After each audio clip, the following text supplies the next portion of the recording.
Oi pessoal, tudo bem? Hoje nós vamos falar aqui no canal sobre as 9 leituras que eu fiz ao longo do mês de agosto. Foi um mês bem produtivo em termos de leitura, teve bastante coisa que eu consegui desencalhar da estante, coisas que eu estava com vontade de ler. Tem algumas coisas que eu quero saber também se vocês querem resenha aqui pelo canal, fora as que a gente já teve aqui ao longo do mês de agosto, que eu vou comentar também, né, com base nos livros lidos, que tem algumas coisas que eu já soltei por aqui. Mas bora lá então começar com essa lista. A primeira leitura que eu concluí, ela tem conexão com uma outra, né, na verdade, que foi a HQ do Inferno de Dante. Eu já comentei aqui dessa HQ no vídeo de recebidos do mês de julho, tá? Então eu mostrei lá pra vocês um pouquinho como que é a HQ por dentro, mas deixa eu pegar aqui uma imagem que eu acho bonita para mostrar, exemplificar para vocês como que é o estilo, né, do desenho dentro da HQ. É uma versão adaptada, obviamente, mas para mim me ajudou a criar um pouco do imaginário, que eu tava um pouco perdida, né? Óbvio que a gente tem muitas imagens, muitas ilustrações, muitas pinturas, na verdade, representando toda a Divina Comédia, né, na verdade, mas ver esse daqui mais organizado me ajudou bastante, mas sem esquecer, né, que como é uma versão adaptada, a gente não vai ter aqui o texto na íntegra, a gente vai ter também algumas mudanças de fala, né, então tem uma linguagem muito acessível que ela não vai seguir a melodia, a rima da Divina Comédia em si, mas valeu super a pena, ela é lindíssima, eu acho que compensa ter na estante. Na mesma toada, então, da Divina Comédia, eu terminei o primeiro livro, né, que é a Divina Comédia dividida em 3 partes, e nessa minha edição aqui tem essa divisão por livro, eu acho que várias, né, na verdade tem a Editora 34 também tem, assim, essa divisão. Terminei o Inferno, então, da Divina Comédia, gostei bastante desse texto. Essa é minha edição aqui, eu já comentei em alguns outros vídeos também, que ela é uma versão um pouco mais facilitada, tá?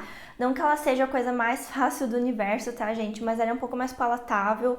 Como eu comentei já, ela vai perder um pouco da rima, ela vai perder um pouco da melodia, mas pra mim, que eu tô com o intuito de apenas conhecer o texto, entender a narrativa, pra quem sabe daí uma releitura pegar mais, né, esse aspecto da rima, tá valendo super a pena, tá? Aqui a gente vai ter então o Dante perdido em uma floresta, sem saber como voltar para casa, momento em que ele encontra então o Virgílio, sim, o Virgílio da Eneida, e ele vai falar, né, que ó, só tem um caminho para você sair por aqui, que é passando pelo inferno, o purgatório e o céu. Então é bem interessante a história. Na discussão que teve, tô lendo em parceria com o Clube Etos, né? Na discussão que teve, a Lari Rangel, né, que é uma das sócias do Etos, ela comentou que tem uma das teorias que diz que o Dante ele estava ali com pensamentos suicidas, né? E que faz muito sentido daí quando a gente pega o início desse texto, que ele vai falar o seguinte: no meio do caminho da minha vida, por muito errar, entrei numa selva escura e o rumo certo ficou para trás, perdido. Ah, como é difícil descrever como era aquela floresta selvagem, densa e terrível. Apenas pela lembrança, meu medo se renova. Nem mesmo a morte pode ser tão amarga. Mas, antes de falar sobre o bem que encontrei, relatarei as demais coisas que meus olhos viram. Então, pra mim, né, quando ela falou isso, me deu um clique na cabeça. Óbvio que a gente não tem como saber, a gente só pode hipotetizar, mas eu gostei muito dessa via de interpretação de que são os demônios internos, vai ser o purgatório que ele vai passar e até mesmo sair disso, que seria o céu, né, realmente se encontrar e dar fim a esses pensamentos suicidas. Então, eu gostei muito dessa interpretação. Aqui, o que mais me marcou foram os cantos em que ele fala de vários filósofos que estão bem no início ali do inferno, né? Porque o inferno é dividido em 7 níveis. Então isso me chocou porque ao mesmo tempo que eles não estão nas áreas mais profundas, eles estão no inferno. E parece que o Dante colocou eles ali numa zona um pouco mais amistosa, né? Mesmo sendo o inferno. E o que mais me marcou, obviamente, foi daí, eu acho que é o canto 13, que ele vai falar sobre os suicidas, né?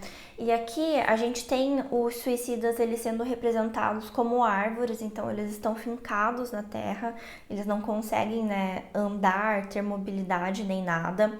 Quando você quebra um dos galhos deles, eles choram e vertem uma seiva como se fosse um sangue. E eu achei muito interessante porque, na verdade, assim, num contexto maior, todas as religiões, todas as crenças, eles tratam de forma muito forte, muito agressiva, muito pesada os suicidas. Então a gente vai ter isso no cristianismo, a gente vai ter isso no espiritismo, a gente vai ter isso no candomblé, em várias outras religiões, várias outras crenças, condenando de forma tão profunda, tão pesada os suicidas. Então aqui a gente vai ter essa passagem e eu acho ela tão bonita. E tem aqui na minha edição, deixa eu mostrar para vocês uma ilustração que eu achei bem interessante. Não sei se vocês vão conseguir ver, mas aqui a gente vai ter daí a representação desses seres feitos como árvores, né? Eu acho bem interessante e bem bonito, apesar de ser bem pesado. Foram as partes que mais me marcaram, então, do inferno.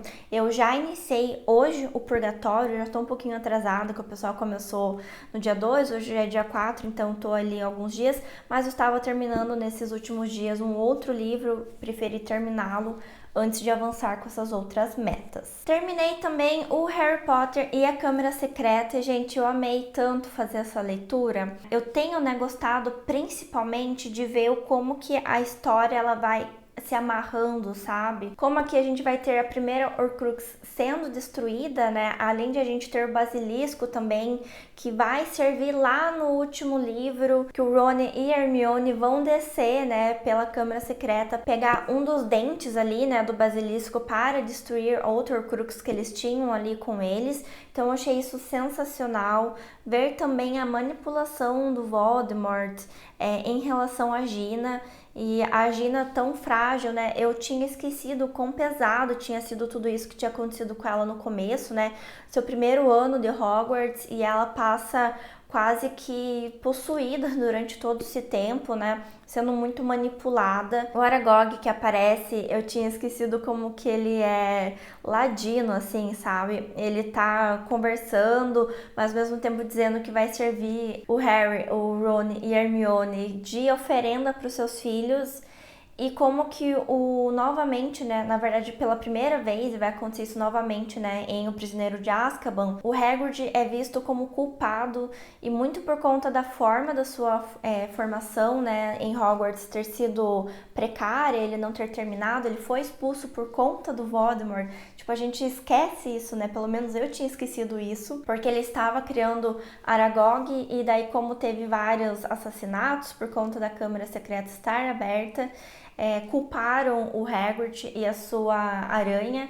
Então, isso eu achei bem interessante e eu realmente não lembrava desse aspecto em si. Nós vamos ter aqui também eles batendo no Salgueiro Lutador, que vai ser importante também em O Prisioneiro de Azkaban. Então, eu tô gostando de como cada uma dessas coisinhas vai se amarrando. Eu acho muito engraçada a parte em que a Hermione, né, ela toma, né, a poção polissuco e vira um gato, um grande gato. Só que eu tinha também esquecido, e eu não sei como que a Hermione deu conta de tudo isso, que ela passou 2 períodos bem grandes na enfermaria. O primeiro foi quando ela, de fato, tomou a poção polissuco, e daí por conta disso ela teve que ficar na enfermaria para perder os traços de gato ali. E depois que ela foi também petrificada, né, por conta do basilisco, e ela passou também um bom tempo lá até eles desenvolverem, né, o soro que iria despetrificá-los. Então, eu não sei como que ela conseguiu se formar ainda nesse ano, ir bem nas provas como ela sempre ia, porque foi muito tempo, né, que ela acabou perdendo as aulas e etc. Mas livraço é o que eu menos gosto de toda a série, mas mesmo assim foi ótimo ter esse reencontro. Bom, terminamos mais um livro aqui da leitura conjunta, né, da área de membros do canal. Se você não sabe, aqui na área de membros a gente tem algumas leituras conjuntas em andamento. Para você fazer parte, basta assinar a área de membros a partir do nível 2, que tem um investimento de apenas R$ 8,99 por mês. A gente está agora com algumas leituras, né, como eu comentei, estamos finalizando Jane Eyre e na sequência vamos iniciar 100 Anos de Solidão. Terminamos um outro livro ali que é O Tempo e o Vento, o Continente, volume 1, que daí nós vamos dar andamento na sequência e ler o Continente, volume 2. Estamos também lendo os romances do Machado de Assis em ordem cronológica e por conta disso dá para você entrar em qualquer momento, né? Você não precisa ler todos os livros desde o começo como nós fizemos, mas vocês podem entrar e acompanhar as próximas leituras. E vamos iniciar também, vou falar no vídeo de projetos e leituras em andamento, mas nós vamos ler no mês de setembro, eu vou lançar aqui para vocês ainda algumas peças do Shakespeare. Então tem bastante coisa acontecendo, bastante leituras. E no Machado de Assis a gente também está lendo os contos do Machado, algumas seleções ali que eu fiz, então tá sendo bem bacana. E por conta disso, eu li então A Mão e a Luva, que tá nesse box aqui, né, esse box de 3 livros. E nesse primeiro volume a gente vai ter Ressurreição, A Mão e a Luva, Helena e Yaya Garcia. Então nós terminamos nesse mês de agosto a leitura de A Mão e a Luva. Confesso que foi o romance que eu menos gostei até o momento do Machado. Nós já temos resenha aqui no canal, então ele vai estar aqui no box acima e também vai estar no card de descrição caso vocês queiram assistir. Eu comento sobre o livro, mas eu não trago spoilers. Mas o que eu posso dizer para vocês é que a gente vai ter essa narrativa sendo contada pelo ponto de vista da Guiomar, né? Ela é essa mulher ambiciosa, né? Que ela sonha contrair um casamento que faça sentido para aquilo que ela quer construir em sua vida, pensando que nessa época a ascensão social para as mulheres era mais possível através do casamento. Então ela vai ter aqui ao longo do livro 3 pretendentes, um pior que o outro. A gente vai ter então o desdobramento de quem ficará com a Guiomar. Eu até comentei no vídeo, né, que não é um triângulo amoroso, é um quadrilátero amoroso, mas fica aqui essa indicação. Eu acho que vale a pena conhecer este livro. Não foi o meu favorito, né, mas faz parte. Eu acho que tem outras obras que são bem mais legais do Machado de Assis. Por sinal, nós já iniciamos Helena está em andamento e estou gostando bastante também. Terminei também, então, com os membros aqui do canal, o Continente volume 1, do Tempo e o Vento, do Érico Veríssimo. Aqui nós vamos ter esse livro dividido em 2 partes, tá? Então, a primeira parte, ela vai até a página 310, tá? E o restante do livro é o volume 2. Esse volume 1, ele vai ser, né, a parte base de toda a história, ele vai consolidar a família Terra Cambará. A família Terra sendo essa família muito realmente conectada à Terra. Ela inicialmente é formada, né, por um casal e seus 3 filhos, sendo que desses 3 filhos a gente vai ter Ana Terra, essa personagem extremamente emblemática para a história. Ela precisa deixar o povoado que ela tá ali com o filho, né? Ela teve um relacionamento com um personagem que eu não vou trazer aqui quem é, e daí ela tem esse filho e acaba precisando, a partir de uma série de eventos que acontecem, um pior do que o outro, precisando deixar esse povoado que ela estava morando. Ela vai para Santa Fé, se não me engano, que é o nome do povoado, onde daí os seus descendentes vão conhecer a família Cambará, que vai ser então representada pelo coronel Rodrigo Cambará, que ele é totalmente diferente da família Terra. Ele é aquele espírito livre, que não consegue se amarrar em ninguém, que vive pela guerra, vive pelo confronto. Ele não é aquela pessoa que consegue sossegar e trabalhar, né, com a terra, com aquela labuta diária. Ele vive para o combate, então são personalidades totalmente diferentes. Então aqui a gente vai ter uma disposição de livro bem interessante. A gente começa com o Sobrado, que é o tempo presente, tá? Que a gente vai ver ali que tem uma família, a família Terra Cambará está sendo sitiada no Sobrado. Após isso acontecer, a gente avança para um capítulo chamado A Fonte, que vai falar ali sobre um personagem que vai ser muito importante para a história. Nós voltamos para o Sobrado, passando o Sobrado, nós voltamos então para o passado, né? Porque a gente vai nesse vai e volta na história, que é a parte que vai contar sobre Ana Terra. Aí voltamos para o Sobrado e voltamos aí para a história do Rodrigo Cambará e finalizamos então com mais uma parte do Sobrado. E entre esses capítulos tem algo que a gente chama, né, pelo que eu pesquisei, se denomina interlúdios, que são algumas partes em itálicos que vão contando sobre personagens personagens, sobre os acontecimentos que acontecem em paralelo à história, mas não são extremamente importantes para a história, mas tem ali então alguns complementos dessa história. Eu gostei do livro, tá? Eu confesso que eu não tive a mesma experiência que várias pessoas que foram arrebatadas pela história, que apaixonaram-se pelo livro. Eu gostei, eu acho que principalmente o momento que entra a parte do Rodrigo Cambará é bem interessante. Tem uma parte aqui da Ana Terra também que é muito sofrida, a parte do capítulo dela. Em um determinado momento no livro a gente vai ter uma situação de abuso, de violência sexual bem forte, sabe? Bem pesado. E eu acho curioso porque em várias resenhas que eu assisti desse livro, as pessoas normalmente não comentam sobre isso, então, e eu vi que vai acontecer em mais de uma vez ao longo da história, não sei se ainda no Continente Volume 2 ou se em outros livros, né, do Tempo e o Vento, mas vem acontecer. Então a gente tem esse alerta de gatilho aí para pessoas que possam ser mais sensíveis e é uma parte bem pesada do livro. Então eu gostaria de dar esse disclaimer, mas é um livro que eu quero avançar com a leitura, tá? Eu estou ansiosa para entender como essa família vai adquirir sua decadência, porque se tem uma coisa que eu aprendi, que se a gente acompanha uma família por muito tempo, nós iremos acompanhar sua decadência, principalmente quando a gente tem famílias como essa aqui, que tem uma falha de comunicação muito grande. As pessoas não se comunicam, não falam das coisas que aconteceram. Tem um exemplo que eu gosto de trazer aqui, é que quando alguém morre, eles enterram e nunca mais falam sobre aquela pessoa. Então, e nem os feitos, nem os erros, e isso faz com que as gerações futuras elas possam realmente recair nesses mesmos erros que seus antepassados, porque não teve essas lições sendo compartilhadas através das gerações. Nós iremos acompanhar essas famílias aqui, né, ao longo de 150 anos. Obviamente, né, eu não comentei, né, mas porque eu acho que isso é meio evidente, mas é importante ressaltar que aqui a gente está acompanhando a formação do Rio Grande do Sul, mas com maior ênfase, né, no Rio Grande do Sul. É interessante a gente perceber também como aquilo que a gente aprendeu na escola está representado aqui nos livros, principalmente porque no início a gente vai ter uma missão jesuíta que está formando ali, está catequizando, na verdade, os índios. E eu lembro de ter estudado isso na escola e ver isso na literatura sendo retratado é bem legal. Então fica aqui a indicação também para vocês. Terminei também a leitura, né, das Margens e o Ditado, da Helena Ferrante. Nós temos resenha aqui no canal desse livro.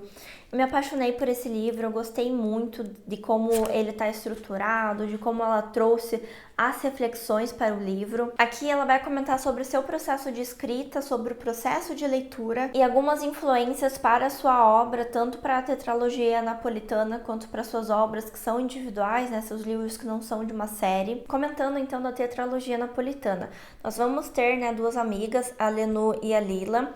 A Lenu, né, sendo a nossa narradora, a Lila, ela vai ser essa amiga genial, então, que vai carregar o nome, né, da série. E a gente tem, então, as duas, né, tendo um pacto ali de escreverem algo juntas, porque elas têm sua vida transformada através da literatura. A Lila, ela rompe, né, esse tratado, ela não cumpre com a promessa e escreve uma história sozinha, e que diz que é uma escrita, assim, maravilhosa, intempestiva. É uma história infantil, mas que é muito marcante, pelo menos do ponto de vista da Lenu.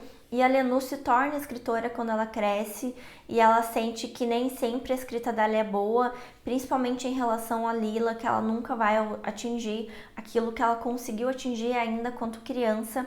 E daí a Helena Ferrante fala que ela tem esses momentos de mais calmaria na escrita, que seria o exemplo da Lenu e da sua escrita, e que ela tem momentos intempestivos como a Lila. E daí ela fala, né, se essa escrita inalcançável que ela escreve da Lila, se não é a própria escrita que ela considera inalcançável para ela mesma, e o quanto que ela é muito mais Lenu do que Lila nos seus livros. Eu achei genial essa relação. Eu gostei também bastante de como ela traz que quando o autor está escrevendo, ele está sempre escrevendo em relação a algo, a alguém, a um histórico, né? Eu acho que principalmente na literatura a gente vê como as coisas são cíclicas, são independentes, mas ainda relacionadas a várias outras obras. Fica a indicação, vou deixar aqui também no box o link para resenha e na descrição também o link para vocês acessarem. Eu estava então nessa toada, né, de Helena Ferrante, peguei para ler Dias de Abandono e, gente, eu já havia lido esse livro.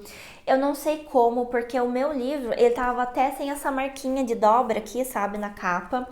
Ele estava sem nenhuma anotação e eu não li por essa edição. Eu lembro de comprar recentemente esse livro, faz pouco tempo.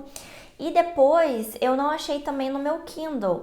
E lendo esse livro, eu achava que ele era um capítulo da tetralogia napolitana e não este livro, porque é muito fácil, né, você confundir os livros porque ele tem uma relação, são temas que são transversais a toda a obra da Helena Ferrante. Mas falando sobre o livro em si, aqui a gente vai acompanhar a história da Olga, que ela foi abandonada pelo seu marido, né? Ele decide terminar a relação com ela. E aqui a gente vai acompanhar então os seus dias de abandono, né? Que é o nome que carrega o nome do livro. Ela tem 2 filhos pequenos e a gente percebe ela perdendo o senso de realidade, de espaço, de higiene. Ela realmente sucumbe num buraco muito profundo. E tem um dia aqui que é o seu dia digamos assim, que é o dia que ela chega no fundo do poço e não tem como ela ir mais fundo, que é extremamente angustiante, gente. Nesse dia, ela vai levar o cachorro para passear, ela acaba tendo ali uma diarreia no meio do caminho, pega o cachorro, volta para casa, o cachorro comeu uma coisa que não deveria ter comido, ela precisa pedir ajuda, mas ela se trancou para dentro de casa, ela não consegue sair, ela tá com o celular estragado, então ela não consegue pedir ajuda, o filho dela tá passando mal, tá com febre também, tá vomitando, e ela não consegue ajudar, ela não consegue pedir ajuda para as pessoas que estão embaixo porque não tem ninguém em casa. Todo aquele condomínio está vazio porque era época de verão e normalmente as pessoas viajam, né, no verão, e ela estava abandonada com as crianças e ela não consegue dar conta, ela se perde no meio do caminho dos seus pensamentos.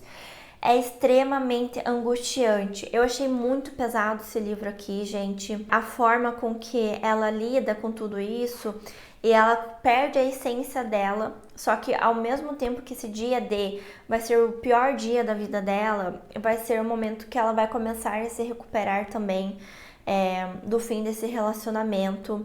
E a gente tem um desfecho que pode ser considerado mais positivo aqui.